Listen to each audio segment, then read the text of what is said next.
right now and pass the floor to our chairperson, Martina. The stage is. Thank you very much, Betty, and I'm very glad that today's role of chairperson fell on me. I'm gladly taking it. Why? Because we are now on Toastmasters meeting where we practice our speaking skills, listening skills, but I would also like to focus on leadership skills. Just to introduce this meeting a little bit more different way, I would like to mention that there is a team of officers behind, and especially thanks to those in charge this term till the end of June, which is Nicolas. Nicolas is a vice president of education. He managed to organize this meeting, and from January till June, he's organizing all of the meetings. So thank you very much for this. Petya, as you mentioned, is Sergeant at Arms. She's taking care of Zoom bombers as well, so that we don't have them. So it's if the meeting is running smooth, that's her job. So thank you very much for that. Also from January till June. Then there is Lubo, who's amazing support as VPPR, also brought us new spirits here. No one understood like how it works, but Lubov understood it. And she's posting about Chamber, and Chamber is visible and attractive for newcomers, so welcome. And that's me as a president of the club and vice president of membership, and I'm trying to help those new souls to log into our system and just become members. That's my job. Therefore, I would like to ask our newcomers guests, Adam, for example, what are your expectations from this meeting, for example? Hello, thank you. I'm not really sure because this is my first online meeting. So I'll get surprised like what will come next. And also I have this really important role, responsible role of the spinner, Zoom Spotlighter. So I'll try also to focus on that.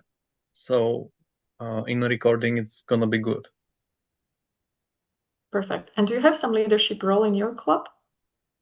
Oh yeah, sorry. I'm a secretary. Perfect. Thank you very much. And we also have Olya. Olya, what are your expectations? You already have been here before, so maybe expectation on your role in your club. Sorry, I'm not used to for online meetings, as before I'm from Kiev and I'm a president of Koma Club. We are Ukrainian speaking club, and we meet in person each week, as well as other English speaking clubs are meeting also mostly in person, and that's why it's a little bit unusual after COVID times, because not so often we have online meetings. I do not have expectation any special, just um, I'm waiting for an interesting meeting, and I'm very glad to meet you all on my screen, not in person, but it's impossible, yes, but on my screen. It's a good way of connection with each other, to see just for 1 hour or for 2 hours, sorry, but it's a good way to keep this connection with and to keep your connection between your as your community. Okay, thank you very much. So I think that's very clear that coming from in-person club into online will be different. Thank you very much for your inputs. And with this, I would like to give a word to our Toastmaster of the day. That is also a new soul in our club.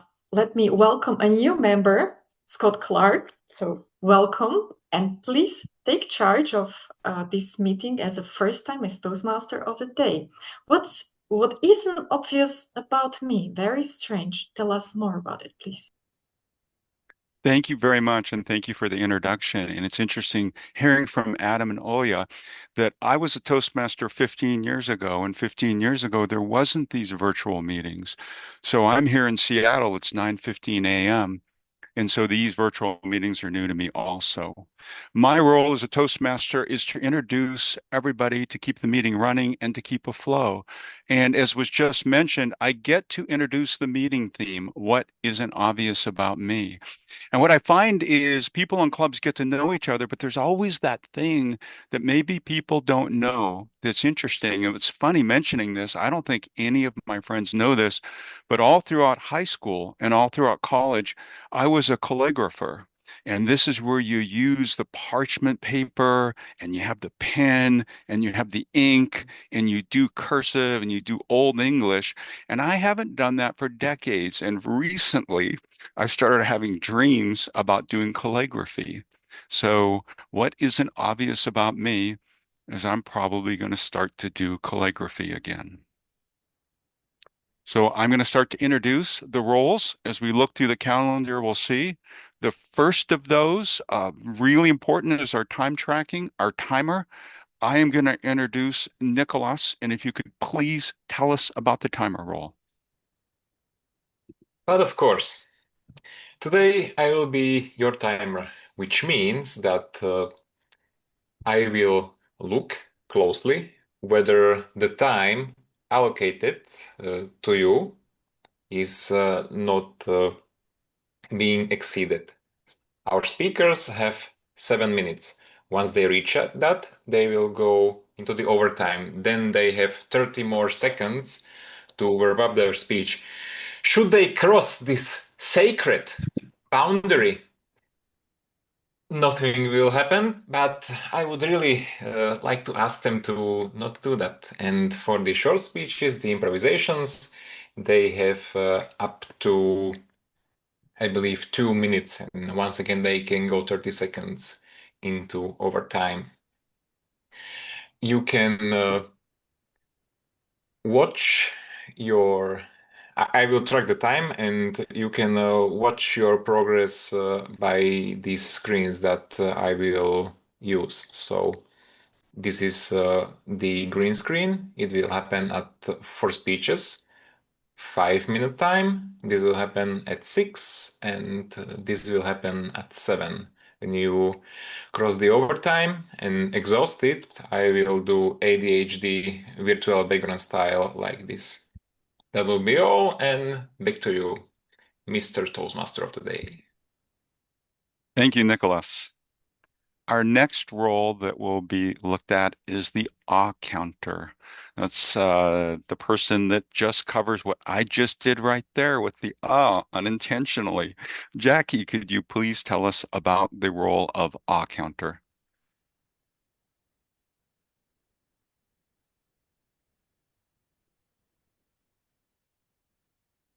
I see you're logged in. Are you Yeah, so on mic?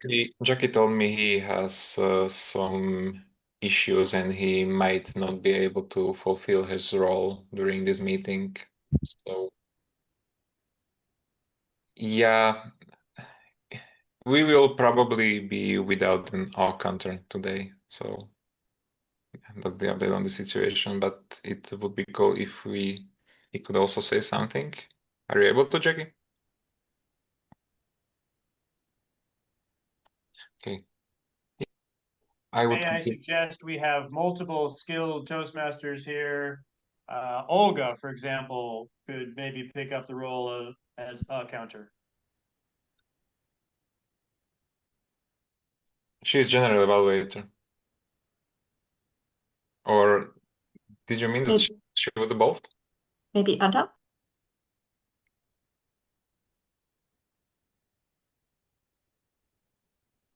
I can take it on, it's okay. Okay. Thank you. I didn't see it light up. I'm sorry. Who said they were taking that? I'm going to take Martina. Thank you very much. We will bring that up at the end for ah counter. Thank you, Martina. Our next one we want to look at would be you, Dennis, the grammarian, word of the day. Explain the role of the grammarian, please, Dennis. Thank you.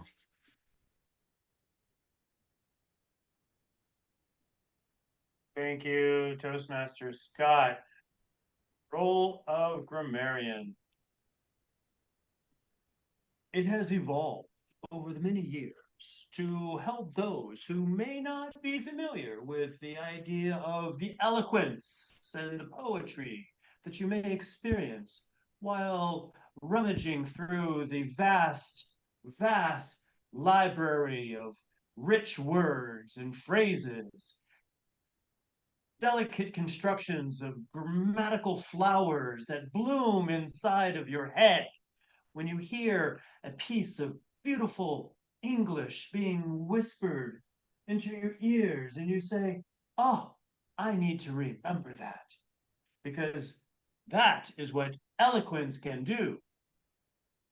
My job as a grammarian is a little more practical because there's only 2 native speakers here, and I'm one of them. So typically, a grammarian role is to help you identify places where people have used rich language. Often, grammarians, though, have a role of correcting incorrect use of English. And this evening, where's our timer? Who's our timer? Timer. Who's our timer? Here. Hello. Okay, checking. I don't want to go overtime. So the word of the day, let me see if I can do this. Courage. The word of the day is courage, because in these trying times, a bit of courage can help you overcome the difficulties that might be weighing upon your mind.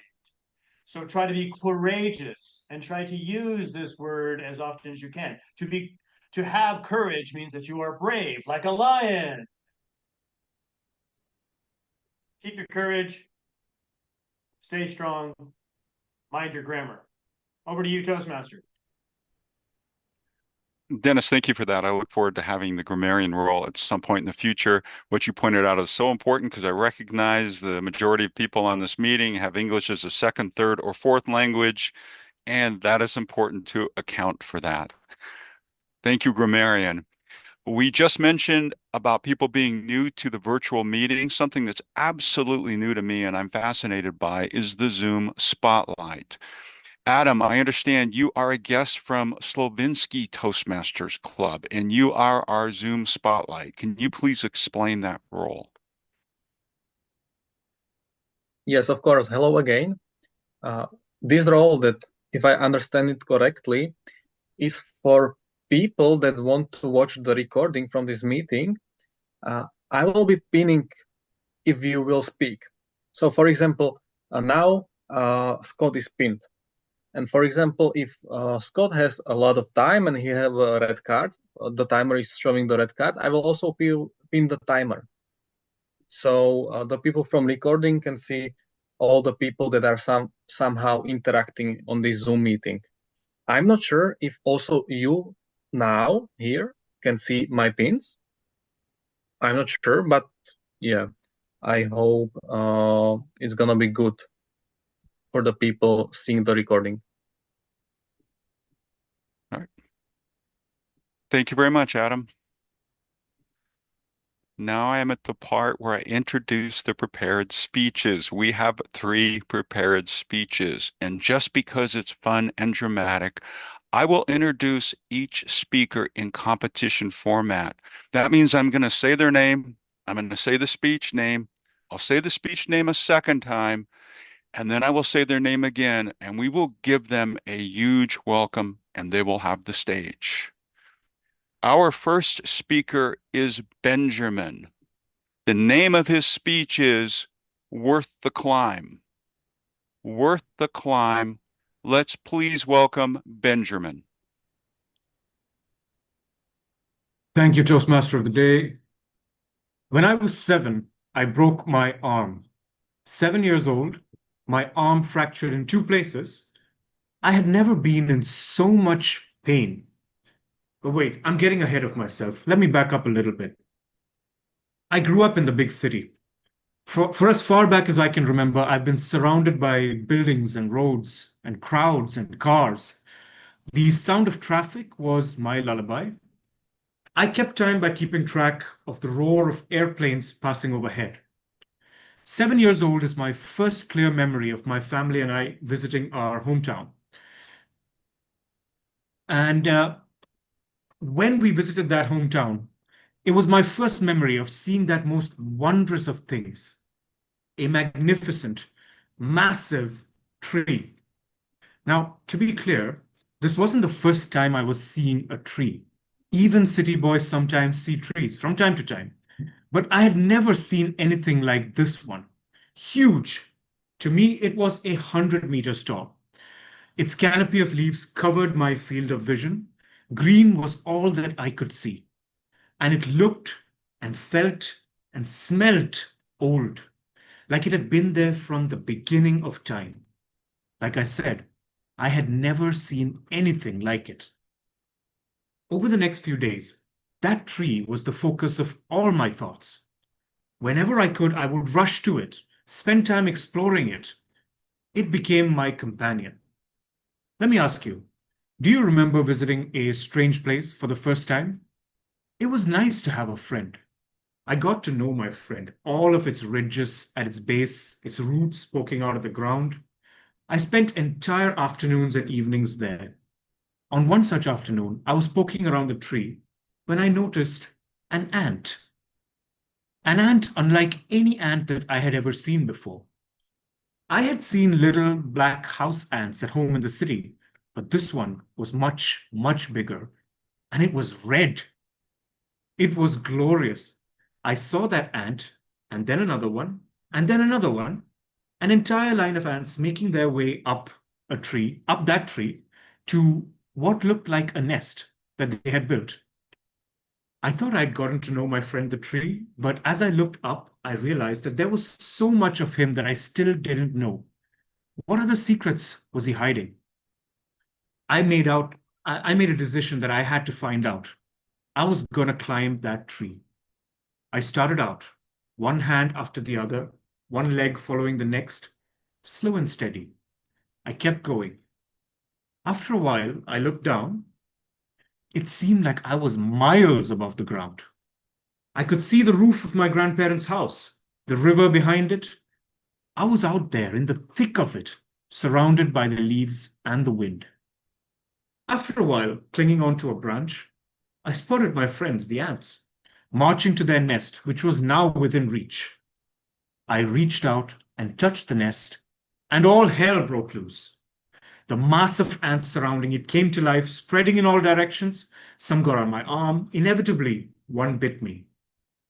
Here was another thing I had never experienced before.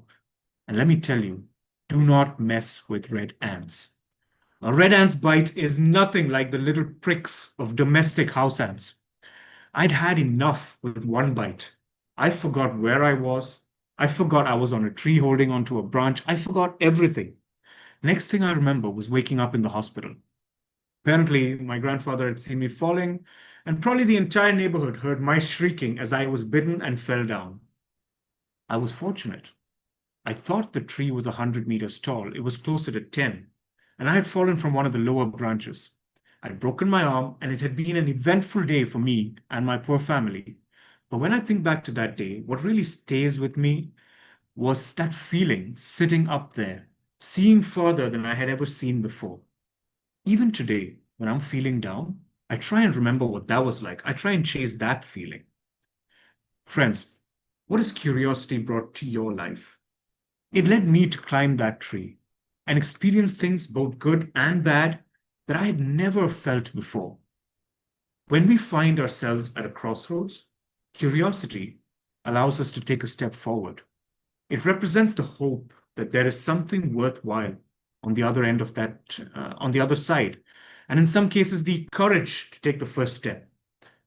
I don't know what the tree is in your path this year. It could be that new job. Perhaps it's a new relationship or a change in lifestyle. Whatever your tree is, I'd like you all to join me and embrace your curiosity. Climb that tree. Trust me, you won't regret it. Over to you. Thank you, Benjamin. Everybody, at this, we're going to do a written evaluation. This is one of the most important areas. First off, I'd love everybody to leave a ravingly positive comment, but more importantly, if you felt there was something that could improve, this is the value of Toastmasters. Please put in comments that can maybe help Benjamin improve what was already a great speech. Timer, let's give a minute, please.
That would be about a minute, right? Yeah. Yep. Oh, there it is. Thank you. I didn't see that screen. Um, our second speech of the day, Petra. The name of the speech is Why Phantom of the Opera is the Perfect Musical. Why Phantom of the Opera is the Perfect Musical. Let's please welcome Petra. Thank you.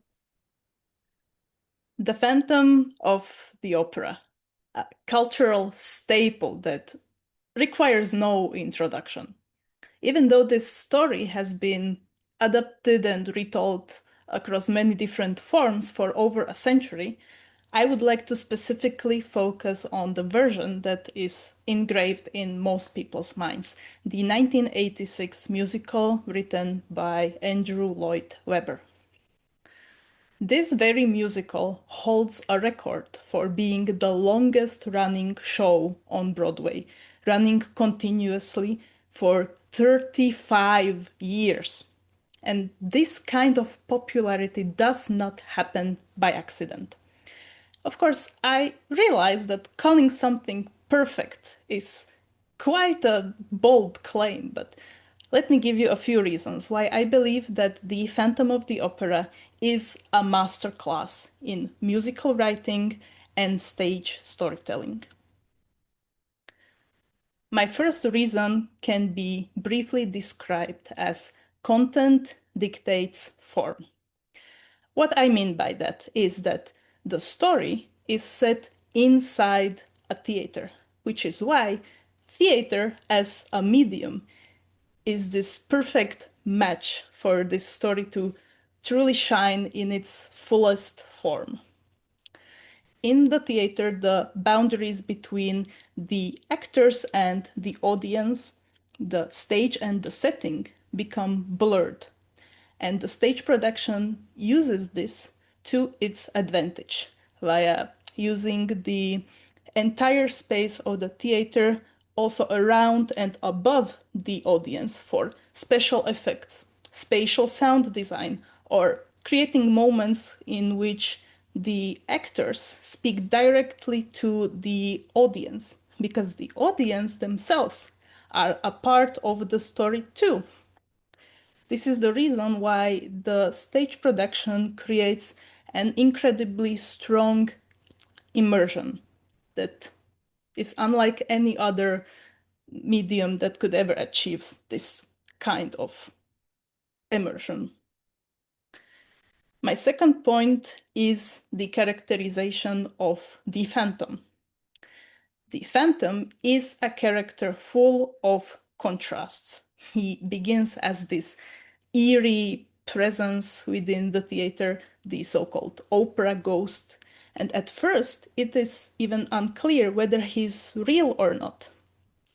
When we finally meet him for the very first time, he becomes this charismatic, suave gentleman with the mask across his face, hair slicked back and the long cape flowing in the darkness.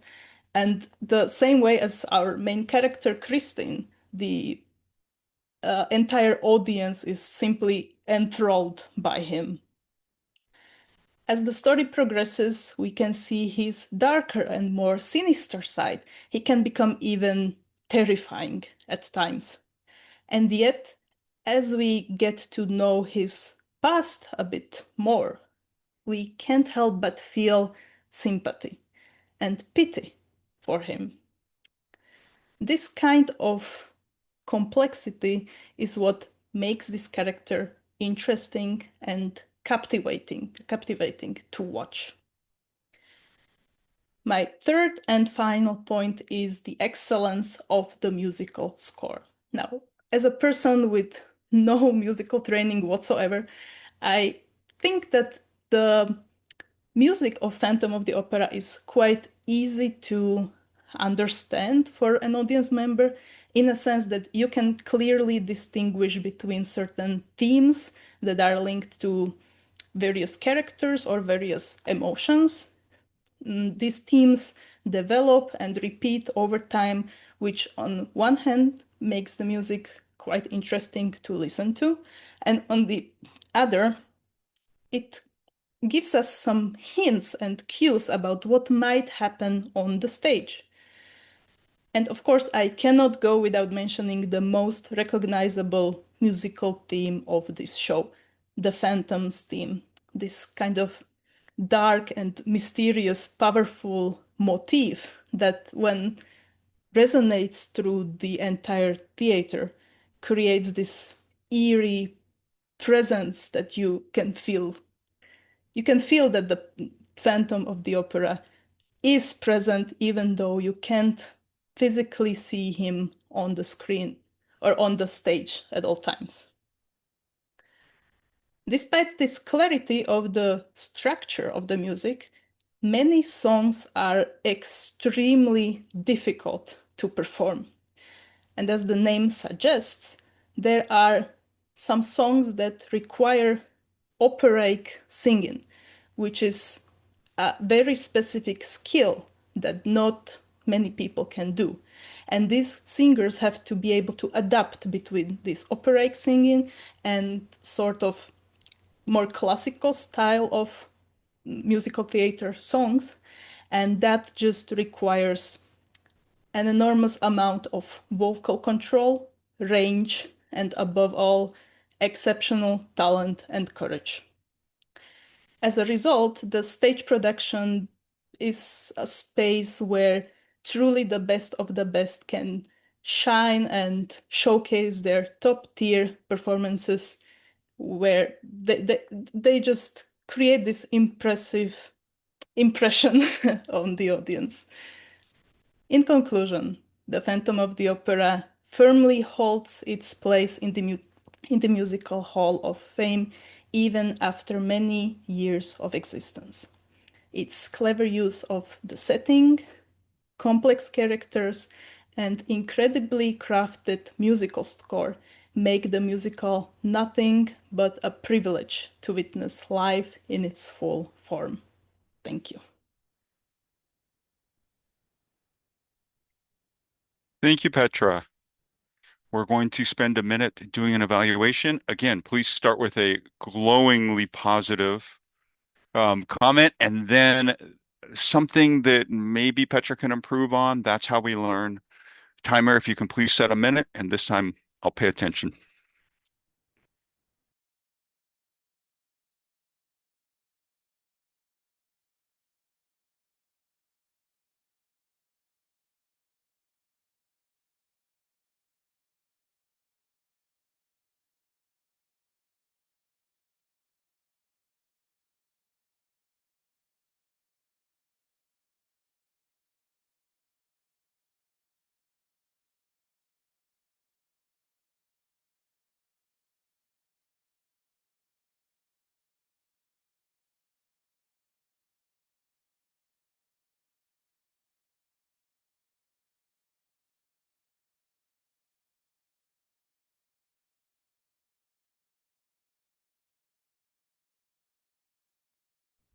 Time's up. Everybody, if you can please just finish your thoughts there so we can clear for our third speaker. Our third speaker is Lyubov. I practiced that. I apologize, Lyubov. The name of the speech is Reimagining Myself, the Journey of My Communication Styles. Reimagining Myself, the Journey of My Communication Styles. Please, let's welcome Lyubov. Thank you, Mr. Toastmaster. Good evening, fellow Toastmasters. Let me open you the secret of the pathway. This program does more than just guide us step by step how to be better public speaker or leadership. I would say it quite silent psychotherapist. You heard me right, psychotherapist. If you have noticed how thoughtfully each level and every speech request is built, you will see what I mean. For instance, this project gently forced me to analyze my own major communication style. And I couldn't just to write something. I need to take a pause, reflect, gather my courage and ask myself, what style do I truly have? Do I like it? Or maybe I want to change something and become better version of myself. And here is my conclusion. My communication style all the time changed, different of period of my life or situation. I'm a mom of 2 boys. And while they grew up, my style was a problem solver, sometimes very aggressive, and always ready to defend them. I had zero patience and all the time tried to fix everything at once. You can imagine, call from school, from parents, from their grandparents, and they claim my children don't want to listen to them. You can imagine how it was. And then one night I realized my oldest son was 15 and I found myself around the street in the midnight looking for him, calling his friends, negotiation until I learned he was on a date. Can you imagine? And that moment hit me hard. I understood. He was growing up and I no longer to protect him like a child. So I need to change my communication style. I need to be more friendly, more supportive. I need to be a truly friendly mom style because this is a very sensitive teenager's age.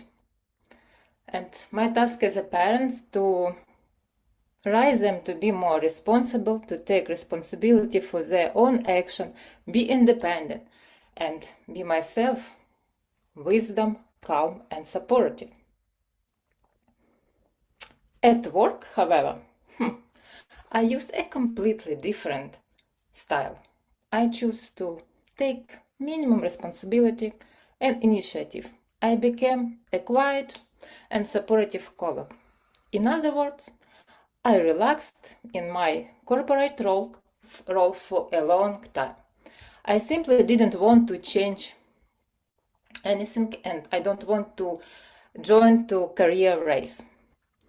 But my kids growing up, my own energy and communication changed too. I look around and realized I no longer want to stay in that passive, silent mood at work. I want to change. And some changes feel like life circle.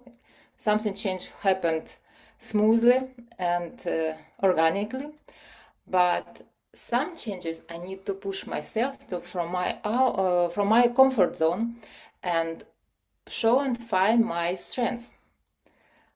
I believe many of you agree with me that redesign your own communication style in a business environment without facing any circumstances, it's quite difficult. And that moment was truth for me. And this where our club became my greatest teacher. Here I gained the experience, practice, and I turned my new behaviors into solid habits. And today I can say that I think I'm mastering to supportive initiative taking communication style. And thank you to our international community in the club, and I have become more flexible and I can easily adjust my approach depending on situation. In the end, the pathway didn't just teach me how to be better speaker. It helped me see myself more clear, evolve with courage, and step into a more interesting version of myself. And for that, I'm really grateful. Thank you, and back to you, Mr. Toastmaster. Thank you very much. Everybody, we're going to do an evaluation. Again, I would love to see that evaluation peppered with positive comments, but also the opportunity for all of us to give feedback about potential improvement. So please take a minute on timer. Again, I'll watch and fill out an evaluation form.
That is about a minute, correct? We're about a minute there. So yes. Yeah, right now. Yeah. At this point, everybody will also take a moment to vote for the best speaker. I don't know how you're going to do that based on those three speeches, but just the idea that one of them just bubbled to the top is another way that we learn in Toastmasters. So there should be, there it is there should be a form. Please vote for the best speaker.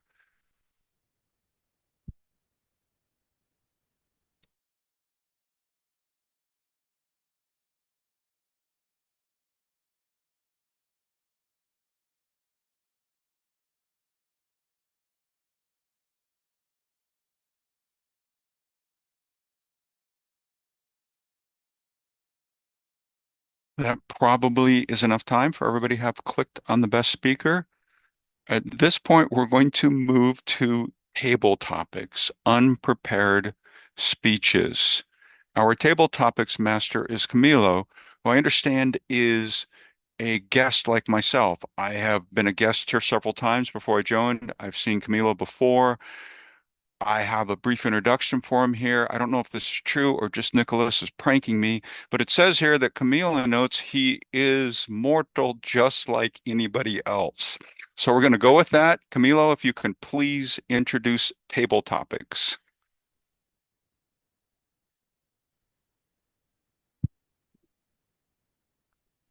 Good afternoon, good evening, wherever you are. So I would like to introduce you the table topics. So remember, it's improvising. It's a 2 minute speech. You will see a green light when it gets to a 1 minute, a yellow when it gets to a 1.5, Another 2 minutes when it will be a wrap. So with this, I will start with the first question. I will first ask the question, and then if anybody wants to volunteer, I give 10 seconds or less for anybody can volunteer. If not, I will speak anybody random. Let me share my screen.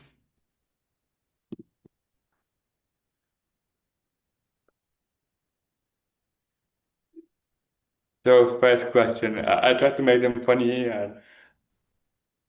So what is something about you that would make people say, hey, wait, really? And you play it. So, so anybody there? 1, 2, 3. No, no. What about you, Adams? Would you like to take the question? I can. Okay.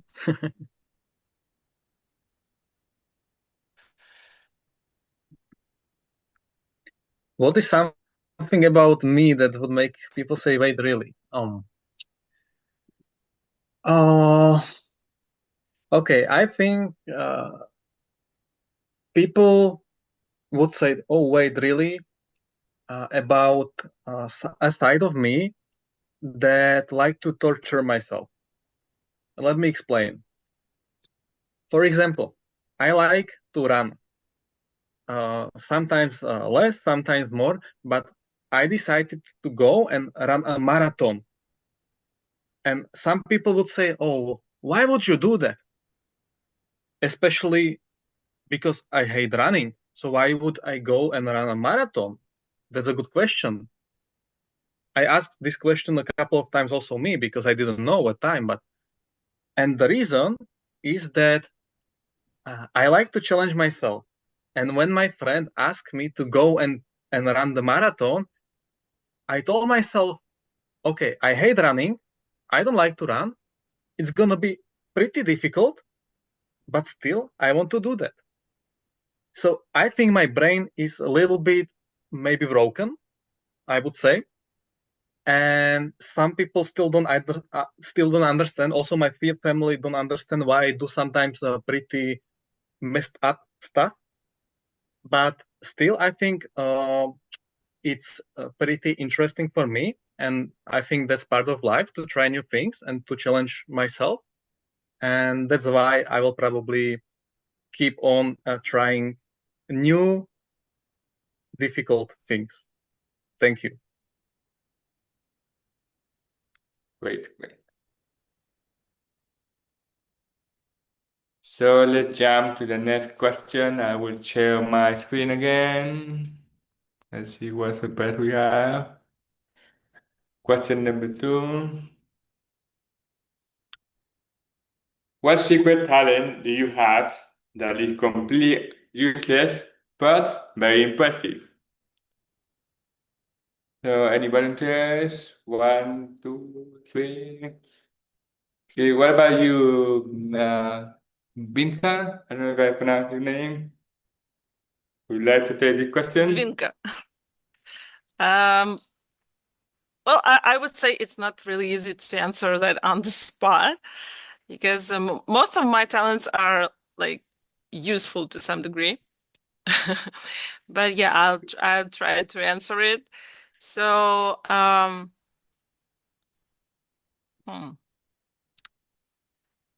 probably it would be something related to sewing. So, I spent some part of my life just really learning how to do something with a needle and with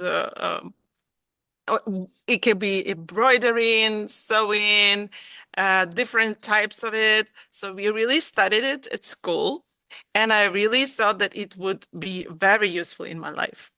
But then I never use it anymore. Like if something happens to my clothes, like the most possible thing that I would do is just throw it away, or I could get it to some expert to fix it for me. And so it seems like even when I spend so much time on learning how to do all of this. So I have somewhere a collection of pieces that I did or decorated, but I no longer use it. So it proved to be rather not useful in my life. So that would be my answer. Thank you very much. Let's jump to the next question. I will share my screen again.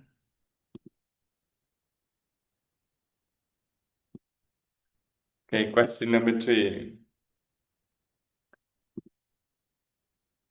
What will surprise people most if they spend one full day with you?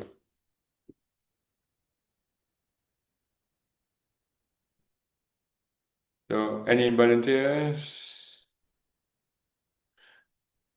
Yeah? Okay. What about you, Martina? Would you like to take the question? Yeah, I can.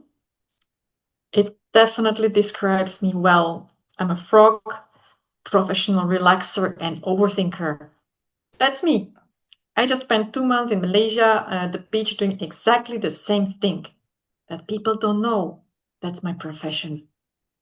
Just do nothing, watching leaves to move, listening water to flow, absorbing the sun, and healing my body. That's a full-time job, people, and you don't know how to appreciate it until you try.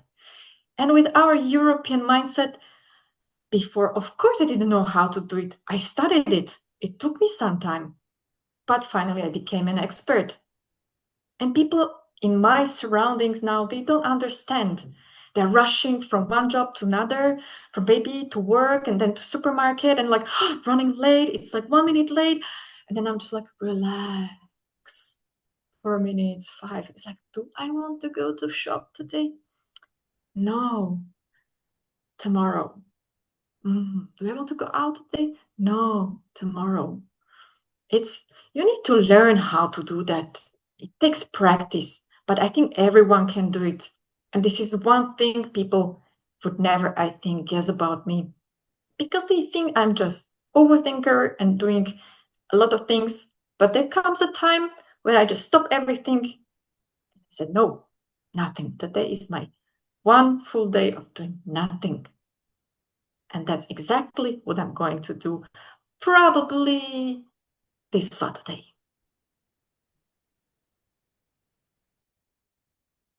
Thank you very much. So let's jump. Do we still have time for? Well, I think we have time at least for one more question. We have one more time for one more. Yes.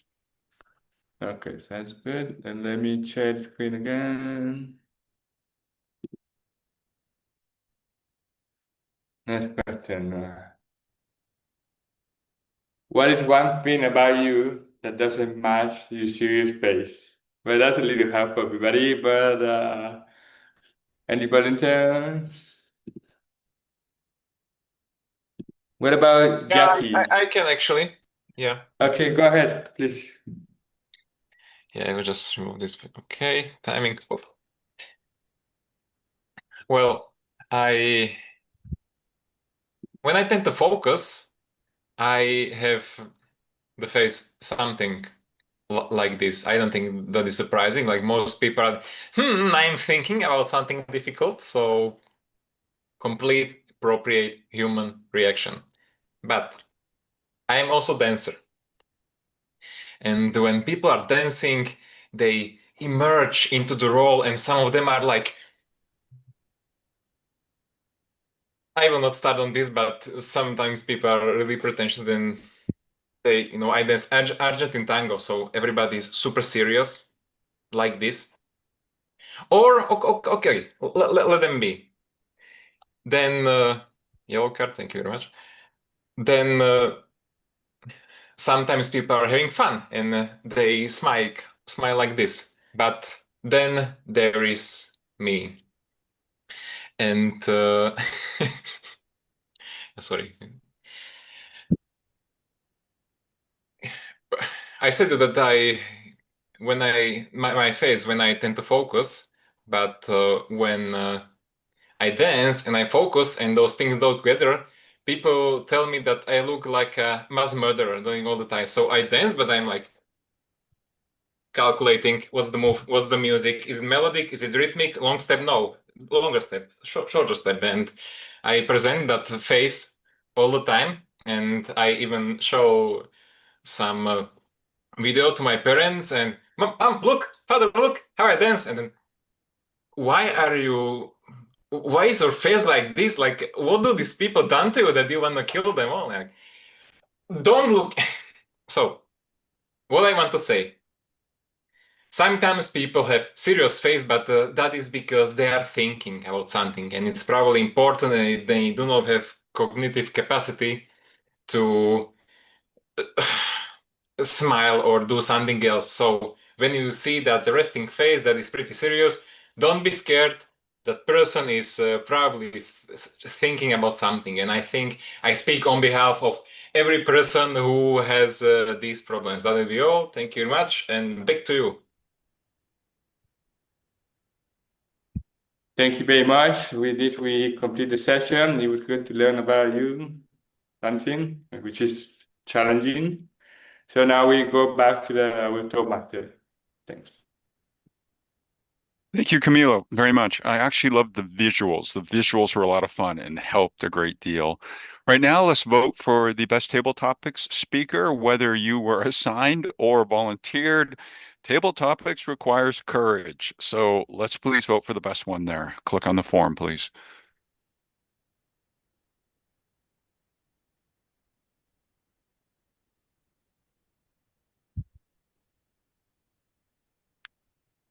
That probably was enough time.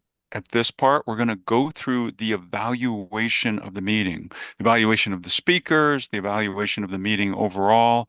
We had 3 speakers. We'll go through speech evaluation. Our first evaluator is Martina. If you could please give us the evaluation of the first speech.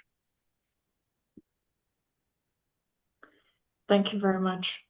I'm going to evaluate Benjamin's speech, Worth the Climb. That was from the project Evaluation and Feedback, the first speech. Then he's supposed to listen to the feedback, give a feedback to someone else, and then have another speech where he will apply the feedback received. He asked me for some very practical feedback, therefore I will summarize it as great opening, great structure, great closing. Is that enough? I don't think so. At the great opening, I mean, he immediately started. There was no hesitation, nothing like thinking or some hesitation. No, he just started with the story and took us to the time where he wanted to start the story. In the body, he described the story, his personal story, not like 2-3 stories or make it very busy. No, just one clear story, and describe how he felt and what was the point, like what was something amazing for him, the view. And then in the closing, he translated it for us, like what we should take from the story, like what is our tree, to let us think. And this is great structure for the 7-minute speech, because he tells us something about himself and also took us through the story and let us think. On the other side, to challenge Benjamin, what he might get better is, if he wants to give us questions, he should also give us time to think. Therefore, there were 2 questions really interesting, but there was immediately started a new sentence, and I did not even have time to think about a question second time, like what was he asking, what I feel no, because I had to pay attention immediately to what he's talking about. Therefore, these pauses after the question, that's the connection with the audience, where the audience feels like, okay, I'm in the story, I start to feel, and I'm more interested in what he's talking about. I need these breaks, I need these pauses. Also, when there is an accent, when there was an accent about the feelings, I could hear them. He was talking about feelings, but they were not present in the pause. So the accent is important. Like, you want to stress something, pick maybe 2 places, then show the emotion, give us time to process the emotion, and maybe change the tone, change the emotion immediately, so there can be this contrast. And that is powerful, so we can adapt to the speech. But otherwise, it was great intonation, great presence, look into the camera. And for the very challenging part is, I might be wrong, but I had a feeling that it was not all by heart. So it was a little bit like reading, because the speed was very fast, and that happens when the people are reading. Therefore, learn it and stand, so there is no coming in and out. Otherwise, really great intonation, great structure. Just pay attention to the pauses, and the speech will be great. Thank you. Thank you very much, Martina. We could move on to the second speech evaluation. Zavinka, if you could please give us the evaluation of the second speech. Thank you. Yes, sure. Today my goal was to evaluate speech of Petra, and I really didn't have any good solid idea of what will she be talking about. So really, like the selection of topic was really surprising, which was, by the way, the goal of the project, to present some unusual topic and so connect to your audience. So this is what Petra, I think, managed to do really well. None of us expected hearing more about Phantom of the Opera, I think. But also it was interesting. I was interested to follow like the structure, like what's going on there, why this piece is considered perfect. So what is the real reason? What stands behind it? And Petra really gave us several reasons for that. So it was not just random ideas like, I think because. No, she really prepared. She did some research, which is great. Among strong sides of the speech, I would say Petra really managed to to manage eye contact, and also even involve some gestures, even when it's not so easy with just speaking on camera, but she did that. And besides that, I think it was a very good time-wise.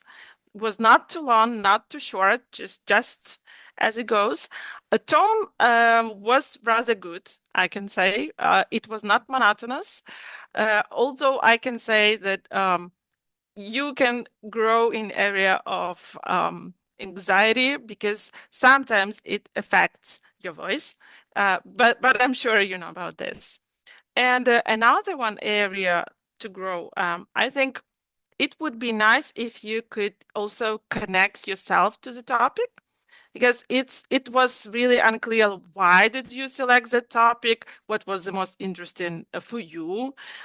Maybe you are an opera fan, maybe you like to watch operas, we don't know about that, but it would be really fun to hear from you, like even at the end of the speech or at the beginning, like what is your general attitude toward operas? And if you recommend watching this opera because you like it or anything like that, would be really fun. So overall, I think you did a really good job. There's always a place to grow. So good luck with your next speeches. Thank you. Our third evaluator is not here. Nicholas is going to step in. Nicholas, I am tempted to read your introduction for Gayatri for you, but we'll just move beyond that. Nicholas, if you can please evaluate the third speech.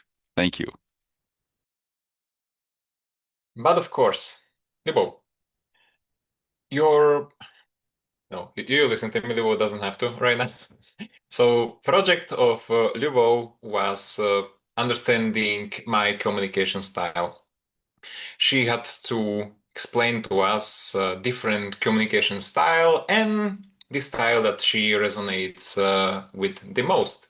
And she did a very truthful thing, which was her communication style changes because she has children, and now you cannot always raise them with the sweetie tongue. You also sometimes though have to be firm to establish some rules and boundaries, and yeah, that was really human thing to say, which I really liked, that she actually had to acquire multiple communication styles. I also really liked your work, your presentation, essentially, going from side to side, vocal variety, going up and down, the gestures, all this stuff. I think it was really flawless. What I would suggest is so where would be the weak points in your speech? Or I will do it more softly to improve. So I think some words were missing from the sentences. I have one example here, and that would be, I no longer protect him. You probably meant to say, I no longer couldn't protect it, or something like that. And there were multiple instances of that. So what I would require, and I do this as well, you write a speech and you passed it to some AI, and you are not cheating because you already did the speech. So you put the effort and you enriched your communication skill set.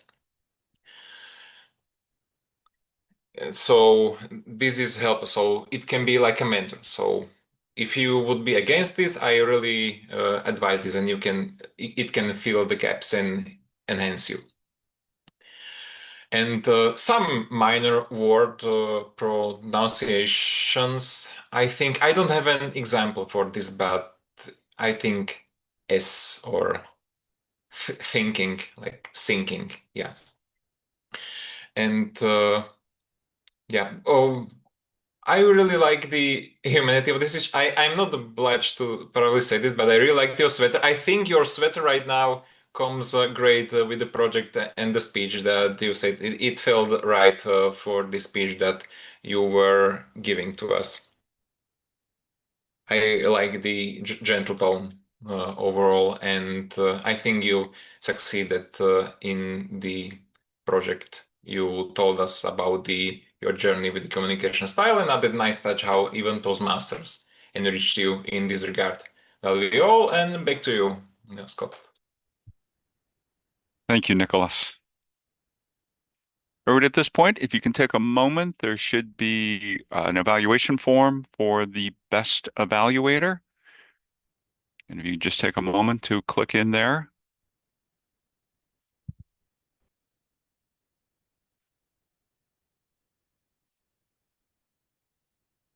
Click on one of the three, and that should be enough time.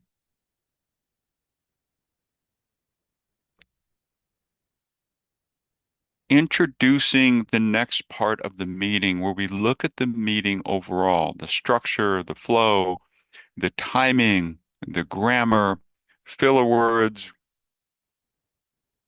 The first person that I want to introduce is our grammarian, Dennis, at the beginning, and the use of the grammar, the word of the day. There is If also we can, evaluation of the table topics.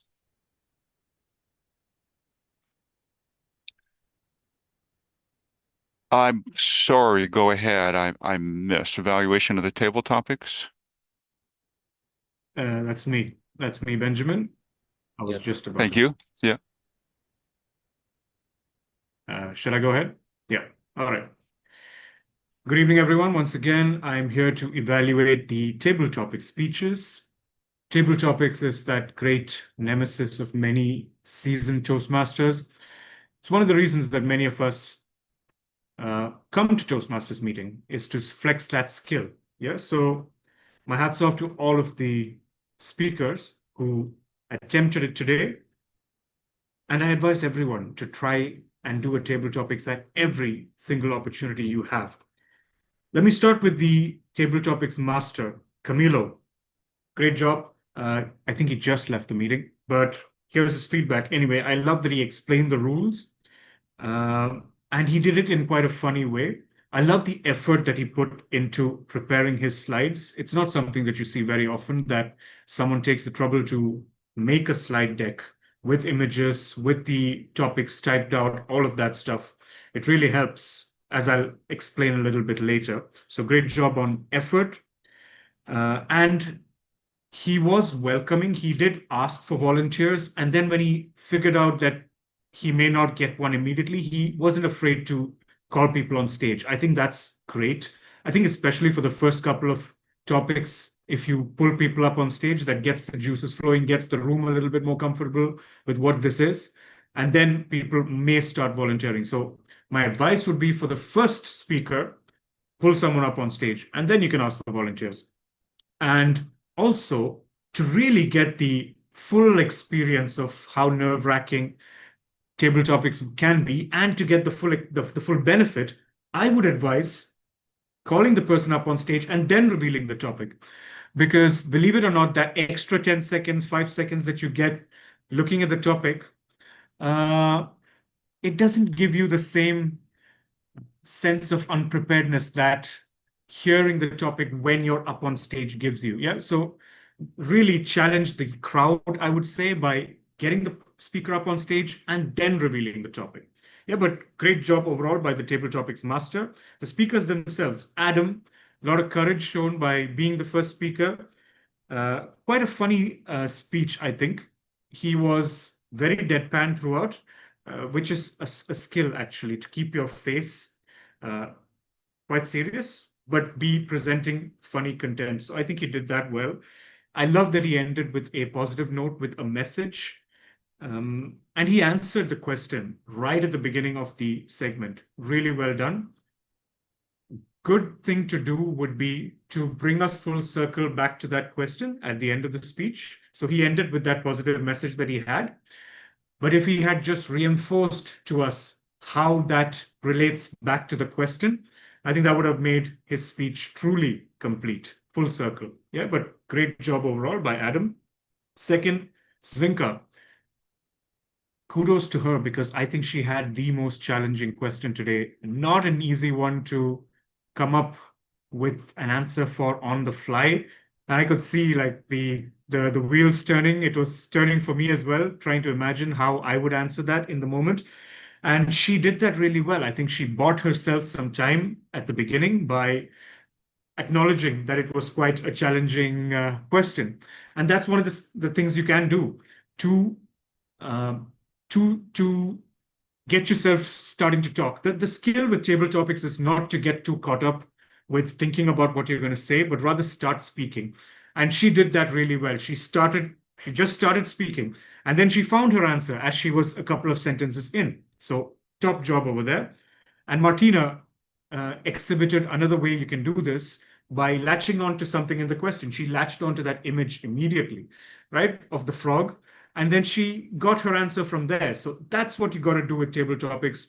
Find a way to start speaking immediately. Don't get too in your head trying to make an answer, something coherent. Start speaking, trust yourself, and likely you'll make sense of it as it comes along. Yeah. And finally, Nicholas. Nicholas, amazing job with the facial expressions. He acknowledged it himself, the fact that he's a dancer. It really brings out a lot of body language and facial expression in himself. Very funny and personable persona that he has. And that really shone out in the speech as well. I think his mind was going a million miles a minute today, maybe understandably so, because he was also managing the timing. So I think he was really scattered and started speaking about something, went off on a tangent somewhere. It was really a little bit confusing for me what he was speaking about, but he clarified at the end that here, this is what I was trying to say. So good job on that, but maybe slow down a little bit, just slow down. And it's tough to do when you're doing something else as well, but try. That's the challenge. Slow down, tell us something in as few words as possible, but make sure we get the message. Yeah. So great job, all of the table topic speakers. Once again, let me say, there's few skills that translate so much into our everyday work as table topics. There used to be a time when prepared speeches were really something that could take your breath away, something that was very valued. But with the fact of AI and the fact that you can generate a really professional sounding speech if you have time to prepare, you lose a little bit of that value. But this table topics is something that you would probably that will probably never go out of style, that will probably always be valued. So make sure you take the opportunity to do it whenever you can. Sorry for going a little bit over time. Back to you, Scott. Thank you, Benjamin. And I you take my moment as Toastmaster to agree. I think that the, improvisation, the on the spot is really going to continue to be more and more valuable. The ability to just go in that moment. Thank you. At this point now, we do want to vote for the best evaluator. I messed up my sequence, so if that form needs to be reset, please reset that form. And if everybody can click on it and vote for the best evaluator, please.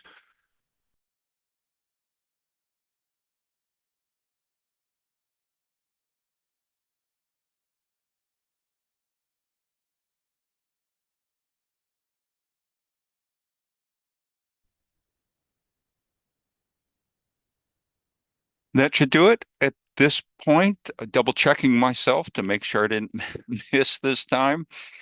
We are going to go into the part of the meeting where we look at the overall structure, the timing, the flow, the meeting as a whole. We've had these 3 speeches. We've looked at them. We had a bunch of impromptu speeches. And the first of that will be Dennis on grammar, the word of the day. Dennis, if you can please tell us about the use of grammar in the word of the day. Thank you, TM Scott. Word of the day was courage. How many people used it? Yeah, Petra, Scott, Benjamin. Not very many people used it. I should have reminded the table topic master to remind people to use the word of the day. And as Benjamin so eloquently pointed out, Table Topics is a terrific place to practice your off-the-cuff responses to challenging or unusual questions. That being said, a couple of core things that we need to remember. I would like the timer. Where is the timer, people? Yeah, you're on the green card. Thank you. Okay, I see you now. Nicholas and everybody else, different communication styles with an S. I have different clothes. I have different ideas with an S. Adam, I think my brain is a little bit maybe broken. I think my brain is a little broken, or maybe my brain is broken. I do sometimes some messed up stuff. Sometimes I do mess up stuff.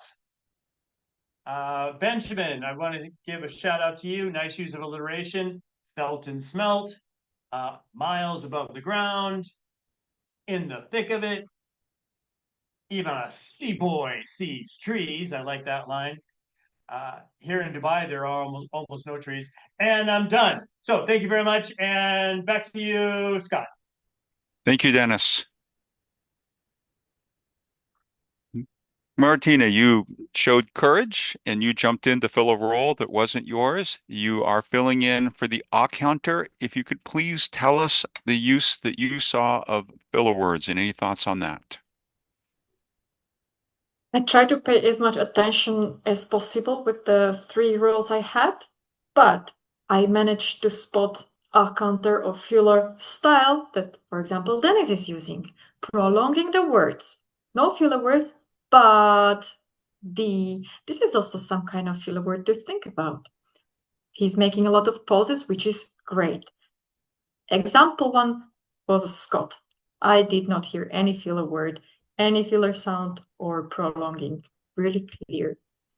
Benjamin, with speech I focused on evaluation, therefore I did not hear, but in table topics, when there is more thinking necessary, so is your word, but also not that many.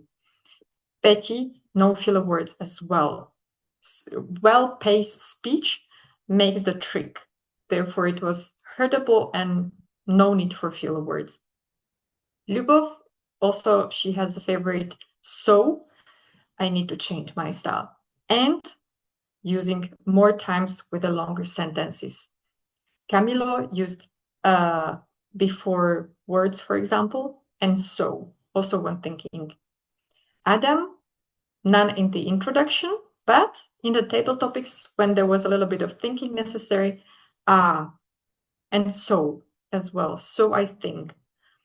Dzvinka in table topics. So, that's a combo. Some people have just so, some people just She has so, Therefore, maybe in future, just breathe more, make more pauses, and it will disappear.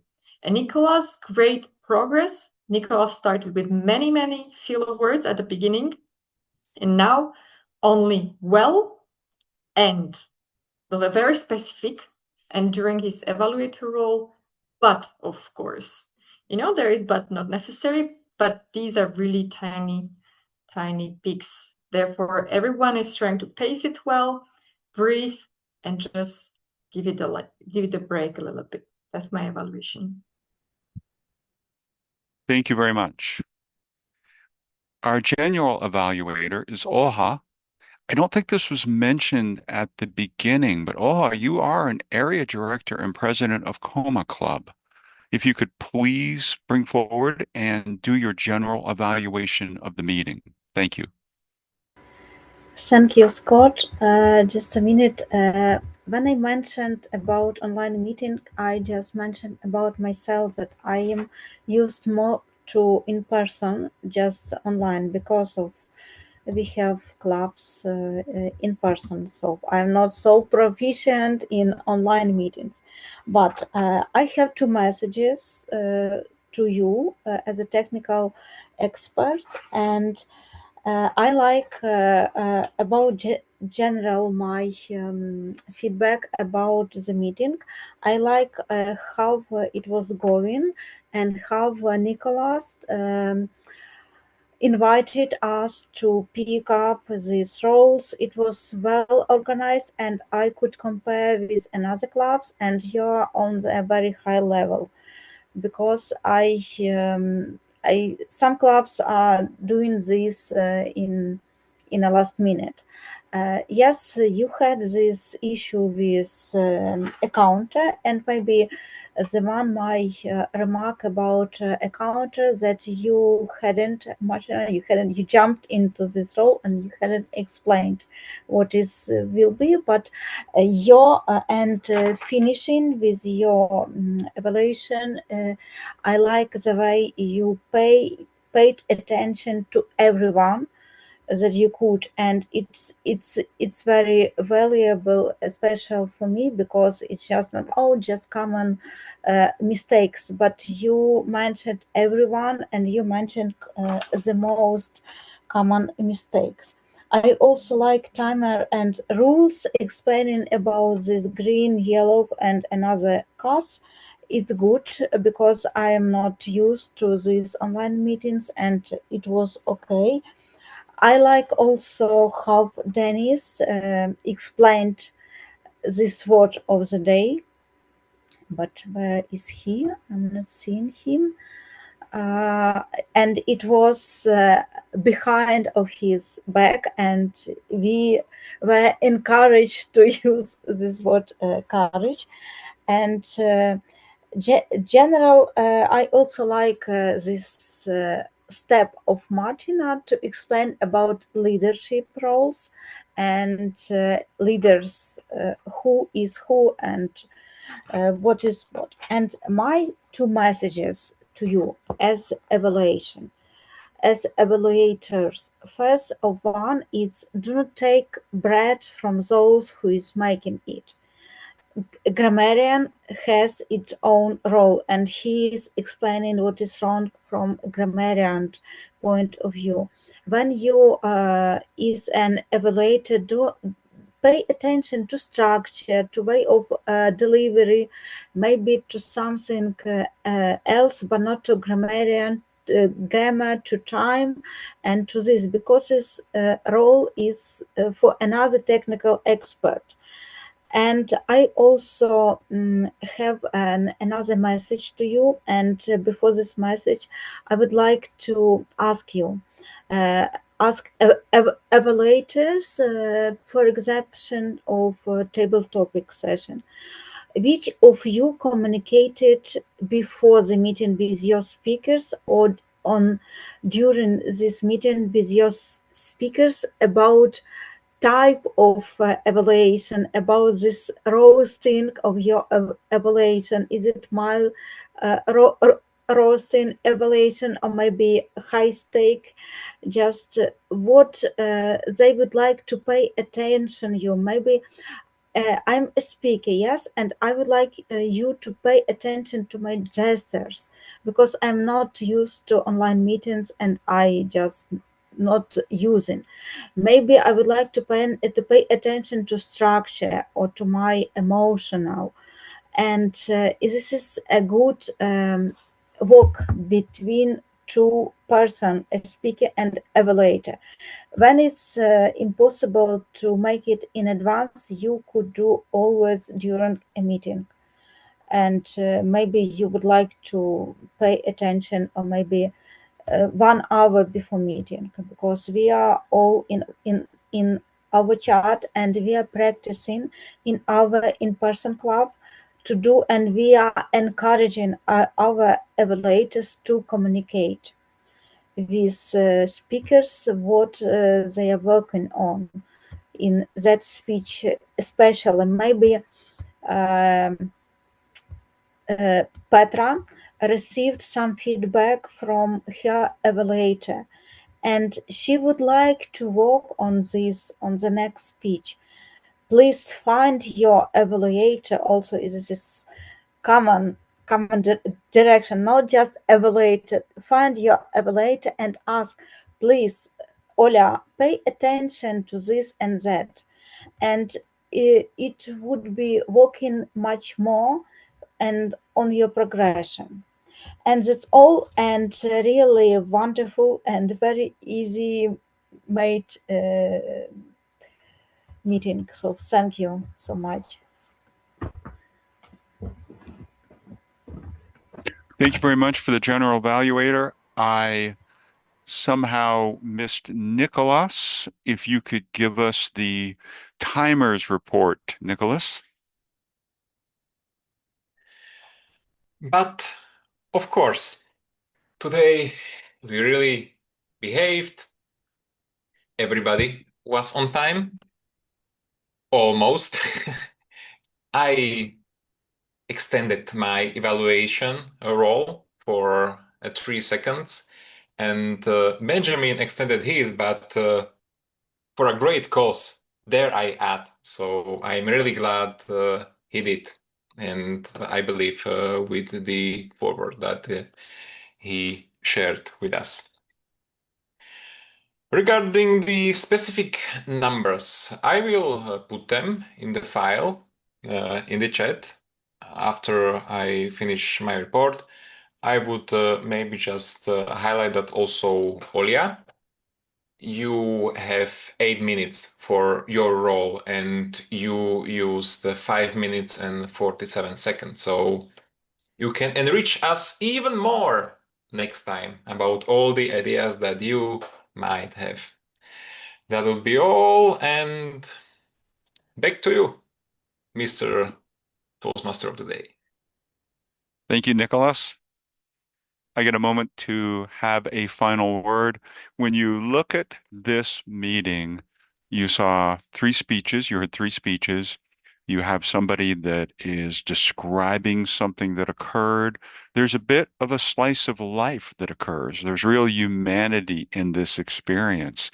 And the idea that we get to watch this and in a short period of time, we get this kind of passionate, beautiful, dramatic, intellectual experience 3 times. Then we get people that take risk with learning to speak off the cuff. We had the evaluators. This is really well done. This was a great meeting. You know, if there's one area the meeting can improve, I'm actually going to call myself out, because what happens is that each of us comes to a meeting with a certain level of risk that we're feeling. Okay. So I haven't been a Toastmaster for 15 years, but I was a Toastmaster for 3 years. And when Dennis asked somebody to fill in for the grammarian role, I could have done that. I've got the agenda here that Nicholas worked really hard on, and then I've got a paper copy here. So I had the opportunity within my feeling of risk and ability to do that. You know, we shouldn't allow a meeting to, happen, but this is almost emulates real life. There's things we got to change to be adaptive. So within your comfort level of the meeting and where you're at, there's always an opportunity to jump in and take a greater risk. I'll also say this related to the club overall, since this is my first formal meeting as a member. I'm new to virtual speaking, but I tried a whole bunch. I think I did 6 meetings across California, Texas. I did 3 or 4 in London. I actually did a virtual meeting in Lithuania. And you guys as a club are just outstanding. Just the risk that's done, the speeches, everybody coming together. And this meeting was no exception. So with that said, thank you for honoring me with the chance to be your Toastmaster. Thank you for welcoming me into your club. Thank you for the risk that everybody takes in trying to improve and also help other people improve. Great, great meeting. Back to Martina. Thank you. Thank you very much, Scott, for the courage and the risk you took and joined our club as well. Even we are like some club and in between the many clubs in the cloud and network in the space, and that you chose us. That's also very much appreciated, that you also bring your knowledge and experience from before to our club as well. Thank you for that. With these words, I come to tell you who won the best speaker of the day diploma. That's Petra. Congratulate Petra. It's a great speech, Betty. The best table topic speaker, that's me. It's like, oh, thank you for myself. And then best evaluator is Zwinka and me. It's a combo, but we are a good combo, Zwinka, right? So congratulations. With this, I would like to thank all of you for taking the roles, speeches. As Scott said, it's like 3 speeches. It's amazing. And with the quality we have, we are going through the agenda. Everyone is engaged. We have guests and who brings us new inspiration. And I think this is the most important of this club as well, to be more cosmopolitan, open, and to let the ideas flow in, that we can go away with them and think about them, and also kind of personalize how do we connect with them. And that's the most important, that we can connect this way also online through different places in the world and different conditions, of course. Thank you very much for everyone, guests, members. And with this, I would like to officially close the meeting, stop the recording, and go to the discussion part. If you want to stay, you are welcome.